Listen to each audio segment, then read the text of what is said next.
আসসালামু আলাইকুম। আশা করি আলহামদুলিল্লাহ সবাই ভালো আছেন।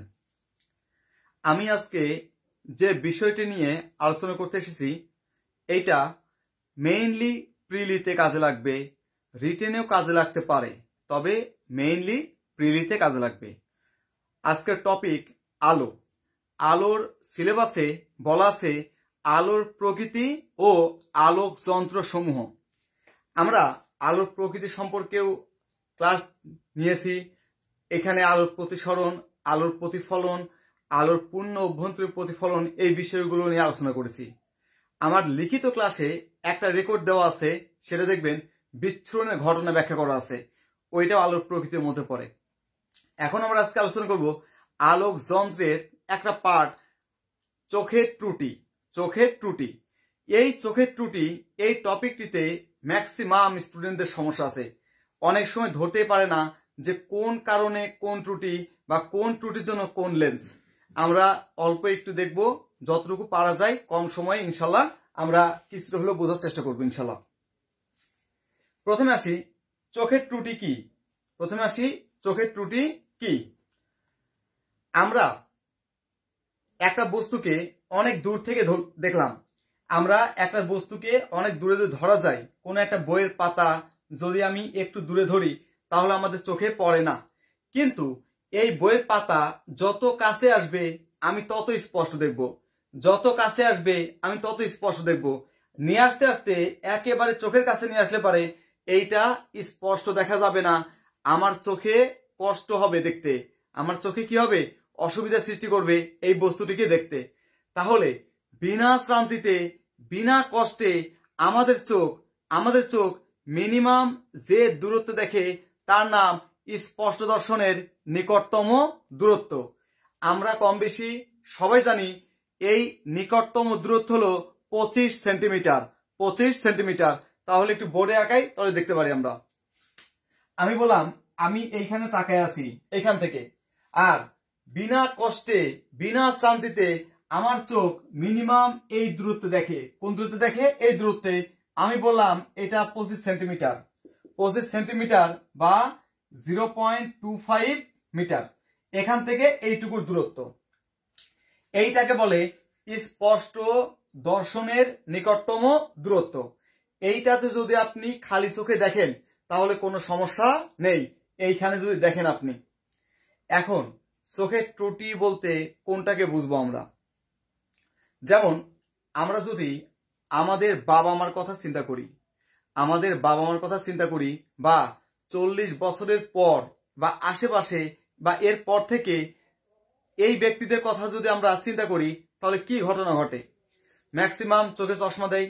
যদি তাদের চোখ থেকে চশমাটা খুলে নেওয়া যায় তাহলে তারা যে কোনো একটা বস্তু, নর্মালি একটা মানুষ যে দূরত্ব দেখবে তারা সেই দূরত্ব দেখতে পাবে না।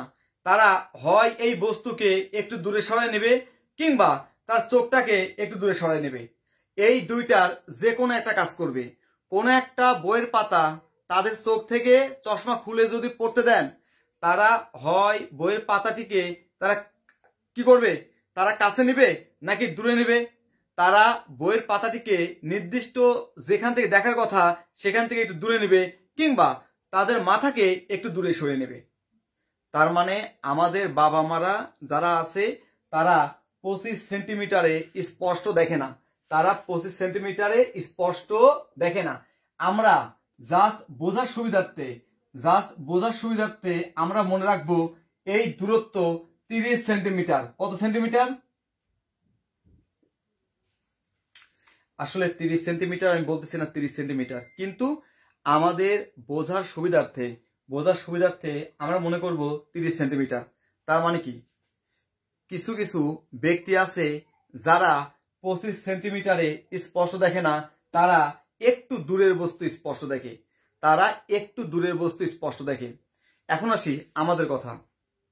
আমরা এই বয়সে যারা আছি বা আমার সাথে যারা কম বয়সী আছে, যাদের চোখে চশমা আছে, যদি চোখ থেকে চশমাটা খুলে নেওয়া যায়, এইভাবে খুলে নেওয়া যায়, এবং একটা লেখা যদি পড়তে দেওয়া যায়, যদি 25 সেন্টিমিটার রাখা হয়, তারা 25 সেন্টিমিটারে দেখবে না, না দেখে করবে কি, এটাকে আরো কাছে নেবে, কিংবা তার মাথাটাকে আরো কাগজের কাছে নেবে, কিংবা কাগজটাকে তার চোখের সামনে নিয়ে আসবে। তার মানে কি, আমরা যারা চোখে চশমা দেই তারা আমরা 25 সেন্টিমিটারে স্পষ্ট দেখতেছি না, আমরা আরো আগেই দেখতেছি বিনা কষ্টে। মানে 25-এ স্পষ্ট দেখতেছি না, আমরা 25-এর আগেও স্পষ্ট দেখতে পারি, সেটা বিনা কষ্টে দেখতে পারি। তাহলে লিখলাম এটা কয় সেন্টিমিটার, 20 সেন্টিমিটার। আসলে 20 সেন্টিমিটার না, জাস্ট বোঝানোর জন্য বললাম যে নর্মালি 25 সেন্টিমিটার। কেউ কেউ আছে যারা 25-এর ওই পাশে কেউ স্পষ্ট দেখে, কাছে দেখে না, তার মানে কি একটু দূরে দেখে। আবার কেউ কেউ আছে দূরে দেখে না, একটু কাছে দেখে। এই যে 20 সেন্টিমিটার আর এই যে 30 সেন্টিমিটার, এইটাই হলো আমার কি, এইটাই আমার হলো চোখের ত্রুটি। তার মানে কেউ যদি 25-এর ওই পাশে গিয়ে স্পষ্ট দেখে বা এই পাশে স্পষ্ট দেখে, এইটাই চোখের ত্রুটি। এখন আসি এই ত্রুটিগুলোর নাম কি কি, ত্রুটিগুলোর নাম কি কি সবাই খেয়াল করবেন। এই বিষয়গুলো এখানে ডিটেলস পড়ানো মুশকিল, কিন্তু ক্লাস হলে মানে ডিটেলস পড়ানো যায়। আমার আগামীকাল বুধবার 9 ডিসেম্বর বুধবার সকাল 9টাতে আমার নতুন একটা ব্যাচ চালু হচ্ছে, এবং এটার কালকে ক্লাস হবে লেকচার 1। কালকে ক্লাস হবে লেকচার 1। এটা কি বলেন তো, রাশির উপরে ক্লাস হবে। আমার ব্যাচ টাইম শনি সোম বুধ সকাল 9টা, এবং টপিক কি হবে, একবার প্রথম ক্লাস এবং রাশি থেকে ক্লাসটা শুরু হবে। কেউ যদি ক্লাস করতে চান, এরপরে আমি নতুন কোনো ব্যাচ চালু করব না, এখানেই আমি থাকবো। আমি সিরিয়ালি ক্লাস নিয়ে যাব, যারা যেখানে ভর্তি হবে সেখান থেকে ক্লাস করবে। কিন্তু একটা বিষয় এনশিওর করি যে বিজ্ঞানের ক্লাস যে কোনো জায়গা থেকে করা যায়, কারণ প্রত্যেকটা জায়গায় পাঠ করা আছে।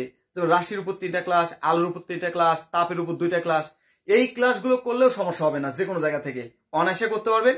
তারপরেও কারো মনে হয় যে আমরা সিরিয়ালি যদি শুরু করতাম তাহলে ভালো হতো, তাহলে আপনারা যারা ক্লাস করতে আগ্রহী তারা এই কালকে সকাল 9টায় যে ব্যাচ চালু হচ্ছে, এই ব্যাচে আপনারা ক্লাস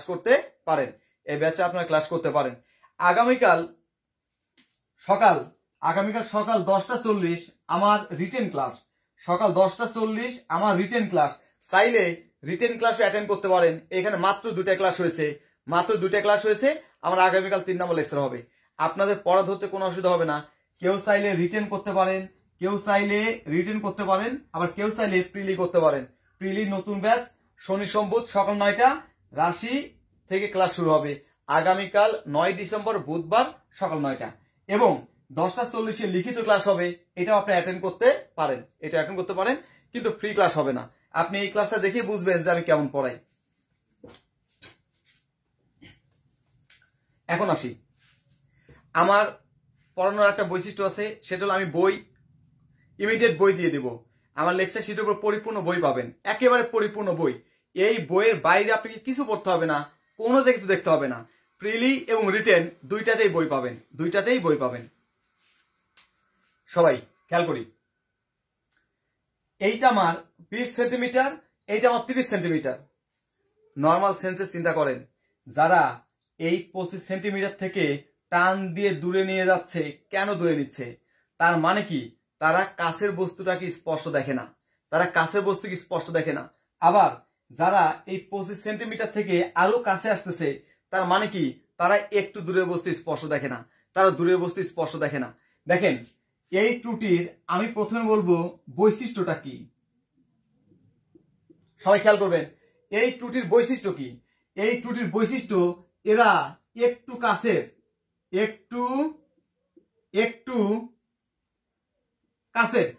একটু কাছে বলতে আমি কয় সেন্টিমিটার বলবো? 20 সেন্টিমিটার। এরা একটু কাছে বস্তু স্পষ্ট দেখে, একটু কাছে বস্তু কি দেখে? স্পষ্ট দেখে। আর এই 30 সেন্টিমিটার বৈশিষ্ট্য কি বলবো? এরা একটু দূরের বস্তু স্পষ্ট দেখে। তার মানে কি, যারা 30 সেন্টিমিটার দেখবে তারা একটু দূরের বস্তু স্পষ্ট দেখে। আর যারা 20 সেন্টিমিটার দেখে তারা একটু কাছের বস্তু স্পষ্ট দেখে। এখন আসেন, একটু কাছের বস্তু স্পষ্ট দেখা এই নামটা কি কি, এই নামটা কি কি? তাহলে এই নামটা একটু আমরা লিখি। এই নামটা কি কি? আমার ইংলিশে বলে কি বলেন তো? বলে মায়োপিয়া। আমার বাংলায় কি বলবো? আমরা কি কি বলবো? ক্ষীণ। তারপর কি বলবো? রোসো। তারপর কি বলবো? স্বল্প। তারপর কি বলবো? অদূরবদ্ধ দৃষ্টি। আপনারা এইখানে নামের সাথে এই বৈশিষ্ট্যকে মেলাবেন, তাহলে প্যাচ লাগবে না। বিষয়টা কেমন? মায়োপিয়া ইংলিশ নাম, এটা বললাম না। ক্ষীণ, ক্ষীণ মানে কি? কাছের দৃষ্টি। রোসো, রোসো মানে কি? কাছের দৃষ্টি। স্বল্প, স্বল্প মানে কি? কাছের দৃষ্টি। অদূরবদ্ধ দৃষ্টি মানে কি? কাছের দৃষ্টি। তার মানে আপনি যদি দেখেন ক্ষীণ দৃষ্টি সম্পন্ন ব্যক্তিদের সমস্যা কি, আপনি সাথে সাথে মাথায় আনবেন ক্ষীণ দৃষ্টি মানে কি? এরা একটু কাছের বস্তু স্পষ্ট দেখে। তাহলে একটু কাছের বস্তু স্পষ্ট দেখলে এদের সমস্যা কি হতে পারে? দূরেরটা দেখে না। তার মানে কি এই বস্তুর এদের বৈশিষ্ট্যটা কি? এরা একটু কাছের বস্তু স্পষ্ট দেখে, তাই নামের সাথে মিল আছে, ক্ষীণ, রোসো, স্বল্প, অদূরবদ্ধ। তাহলে এদের সমস্যাটা কি? এদের সমস্যা হলো দূরের। এরা দূরের বস্তু, এরা দূরের বস্তু স্পষ্ট দেখে না। একেবারে দেখে না তা না, দূরের বস্তু স্পষ্ট দেখে না। এইটা হলো ক্ষীণ দৃষ্টি, রোসো, স্বল্প, অদূরবদ্ধ দৃষ্টির সমস্যা। এখন আসি আমরা এই যে একটু দূরের বস্তু যারা স্পষ্ট দেখে তাদের দৃষ্টি মানে কি? তাদের ত্রুটির নাম কি? হাইপারমেট্রোপিয়া ইংলিশ নাম লিখলাম না, না লিখে লিখলাম বাংলাটা লিখলাম দীর্ঘ দৃষ্টি। দীর্ঘ বা বা দূরবদ্ধ দৃষ্টি। সবাই খেয়াল করবেন, দীর্ঘ বা দূরবদ্ধ দৃষ্টি। দীর্ঘ মানে কি? দীর্ঘ মানে একটু দূরে, দূরবদ্ধ মানে কি? একটু দূরে। তার মানে এই দৃষ্টির নাম কি দৃষ্টি? দূরের দৃষ্টি। এরা একটু দূরে বস্তু স্পষ্ট দেখে। তাহলে এদের সমস্যাটা কি? এদের সমস্যাটা কি? এই দৃষ্টির সমস্যা হলো এরা কাছের বস্তু স্পষ্ট দেখে না। এদের সমস্যাটা কি? এরা কাছের কি বলেন তো? এরা একটু, এরা কি বলেন তো? এরা কাছের বস্তুটা স্পষ্ট দেখে না। কাছে যদি স্পষ্ট দেখতো তাহলে দূরে কেন সরাতো? এখন আসেন, আপনারা মনে রাখবেন কিভাবে? যদি বলে দীর্ঘ দৃষ্টি, তখন মনে করবেন দীর্ঘ দৃষ্টি মানে কি? দূরের দৃষ্টি। তাহলে দূরের দৃষ্টি মানে কি? এরা একটু দূরে স্পষ্ট দেখে। তাহলে এদের সমস্যা কি? এরা কাছের বস্তু স্পষ্ট দেখে না। আর যদি বলে ক্ষীণ দৃষ্টি, তাহলে মনে রাখবেন এটা একটু কাছের দৃষ্টি। একটু কাছে যদি স্পষ্ট দেখে তাহলে এরা দূরের বস্তু স্পষ্ট দেখে না।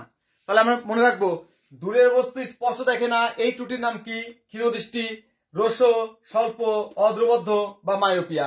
আর কাছের বস্তু স্পষ্ট দেখে না, এই ত্রুটির নাম কি? কাছেটা দেখে না, তাহলে দেখে কোনটা? একটু দূরেরটা।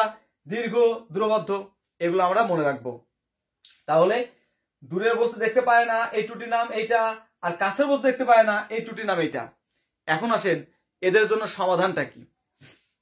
দেখেন এই ত্রুটির যে সমাধান আমি লিখে দিচ্ছি, সমাধান অবতল লেন্স। কি লেন্স? অবতল লেন্স। আর এই ত্রুটির জন্য যে সমাধান আছে সেটা হলো উত্তল লেন্স। এখন আসি অবতল লেন্স আর উত্তল লেন্স। অবতল লেন্স বস্তুকে ছোট করে। আপনারা চেক করে দেখতে পারেন, একটা বস্তু খালি চোখে আপনি যত বড় দেখবেন, খালি চোখে যত বড় দেখবেন, চশমা নিয়ে এইটা স্পষ্ট কিন্তু ছোট দেখবেন। আর এই যে উত্তল লেন্স, এই লেন্সে যে কোনো বস্তু আপনি একটু বড় দেখবেন, যে কোনো বস্তু একটু বড় দেখবেন। এখন লেন্স সম্পর্কে পড়তে গেলে আগে অবতল দর্পণ, উত্তল দর্পণ পড়ে আসতে হবে, দেন লেন্সে আসতে হবে, তাহলে আপনি বুঝতে পারবেন। আজকে এতটা সময় নেই, জাস্ট চোখের ত্রুটি নিয়ে একটু সমস্যা আছে তাই পড়ালাম। কিন্তু মনে রাখবেন চোখের ত্রুটি প্রধানত দুই ধরনের, একটা মায়োপিয়া, হাইপারমেট্রোপিয়া। কিন্তু যদি বলে চোখের ত্রুটি মোট কত প্রকার, তাহলে 4 প্রকার। একটা মায়োপিয়া, হাইপারমেট্রোপিয়া, প্রেসবায়োপিয়া, অ্যাস্টিগম্যাটিজম। এই নামগুলো আপনাকে পড়তে হবে। এগুলো আপনি ক্লাসে আসলে আমি আপনাকে ডিটেলস আস্তে আস্তে ভেঙে ভেঙে বলবো, তাহলে সমস্যা হবে না। আশা করি আপনারা এই ভিডিও যদি একাধিকবার দেখেন তাহলে এইখানে যে সমস্যাগুলো আছে এই সমস্যাটা থাকবে না ইনশাল্লাহ। আপনারা, আমি মাঝে মাঝে ভিডিও দিব ইনশাল্লাহ। যে প্রশ্নগুলোর সমস্যা আছে অলরেডি আমার গ্রুপে দেখবেন আমি কি করি, যে প্রশ্নগুলো সমস্যা আছে এগুলো আমি দিয়ে দিচ্ছি, যাতে করে যারা অনলাইনে পড়তে পারতেছে না তাদের কিছুটা হলেও যেন হেল্প হয়। কিন্তু এই ভিডিও সব দিতে গেলে আমার 2 বছর সময় লেগে যাবে, আপনার এতটা সময় আপনি পাবেন না। আর রেকর্ডেড ক্লাস অতটা ভালো হয় না, এই কারণে সরাসরি জুম ক্লাসে ক্লাস করতে পারলে এটা আপনাদের বেটার হবে। 43তম বিসিএস এর সার্কুলারে যারা চতুর্থ মানে কি অনার্স ফাইনাল ইয়ার ছিল তাদেরকে সুযোগ দিয়েছে পিএইচডি অ্যাপ্লাই করার। এটা একটা অনেক বড় একটা সুযোগ, এই সুযোগটাকে কাজে লাগাইতে গেলে পড়াশোনা করতে হবে। আশা করি আপনারা যেখানে ভালো লাগবে সেখানে আপনারা পড়বেন, এটা কোনো সমস্যা না, আপনারা পড়তে পারবেন। আচ্ছা, যাই হোক, আজকে আর কোনো কথা বলাবো না। আপনারা সবাই ভালো থাকবেন। আল্লাহ হাফেজ।